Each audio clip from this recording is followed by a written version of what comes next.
lahat. At sa umagang ito, ibinibigay ko po sa inyo ang alkalde ng lungsod ng Maynila. Mayor Isko Moreno.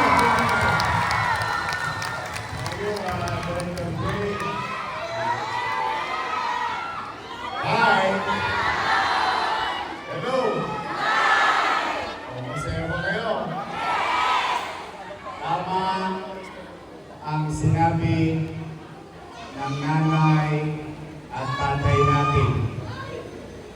At yung itinuro sa atin nung elementary tayo, papaalala ko sa inyo. Kapag may tinanim, may tanin nyo. Inanin nyo na ngayon. Totoo po yun, ay ako'y nagpapasalamat. Iparamdam nyo nga sa national government na kapag patuloy ang pakikipagtulungan ng lokal na pamahalaan at national government, ginhawa ang makakamit ng taong bayan. Kaya, pwede ba palakpakan natin ang DSWD? Napakagin na. Sige, kakatsukin ko ng politiko. O, di ba, muso-muso yun. Ang gaibin, 5 bulit. Ang lumapo sa kamay ng tao, 3 bulit na. Wow, ang ganda ko ngayon. At pag sa amin dumaan, pag piso binigay, piso makukuha ng tao. Di ba, tayo sa akin to? Di ba, piso sa piso. Hindi po pwede piso, tapos 90 na lang ang bigay. Comportan lang natin yung mga yun. But in this case, masayang-masaya ko ang ating MDSW, si Jay De La Puente, at kanyang mga kasama na patuloy na nakikipag-ugnayan sa DSWD at hindi lang sa DSWD, sa lahat ng ahensya ng gobyerno. Kaya kita po ninyo, habang sila nagkaka-aaway-away, habang sila nagmamarites at tolets, tayo sa Maynila, tao bayan ng mauna-muna. Taas ang kamay ng mayaman.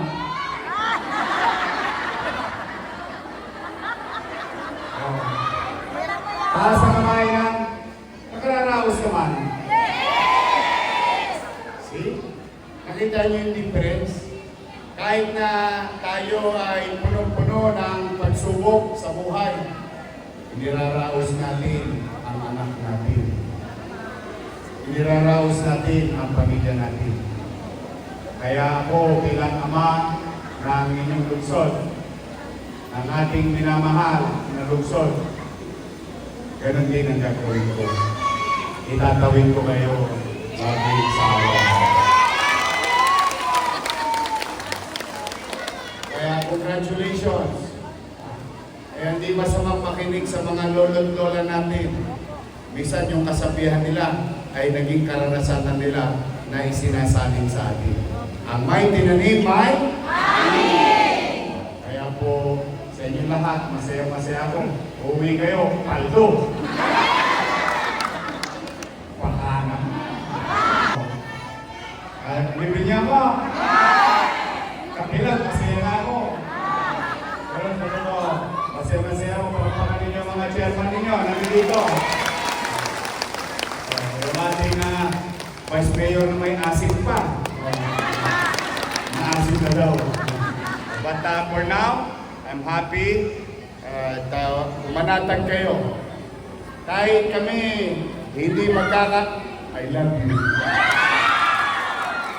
May asin pa yun. Masarap sa sinigang yun. Kahit kami, paulit-ulit ko ito sinasabi, pero yung ibang politiko hindi naiintindihan nito. Kahit kami magkakaiba ng kulay ng politika. Tapos na yun. Nung Mayo pa yun nakaraang taon. Nagpasya na ang tao. Tama mali? Nakamubo na ako. Kayo ba, pagka binasted kayo ng jowa ninyo, hindi kayo nakakabubon? Di ba? Nakuha nyo na nga yung better half nyo eh. Better half. Di ba? Ibig sabihin, sa buhay ng tao, lalo na kung kami na, huwag na muna kayo. Kami ng mga leader ng bansa. Isipin nyo na lang kung araw-araw kami nagpapangayan. Isipin nyo na lang, araw-araw kami nag-aaway. Isipin nyo na lang kung araw-araw kaming naghihilangan ng paa. Kasi, ewan ko kung yun napapansin ko, napapansin nyo din. Papansin ko. Parang nangyayari, yung mga politiko nauna na yung hilaan ng kanya-kanyang paa papuntang bangin. Ang problema, nakahawak tayo doon. Pag nahulog sa bangin yun, sino kasama?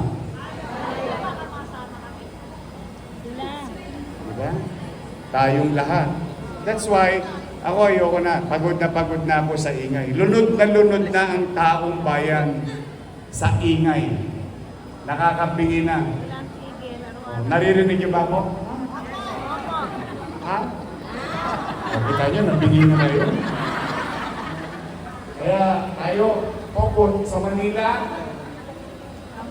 Sa Manila, anyway, sayang sa gusto nila, darating din naman sila sa Maynila sa takdang araw eh.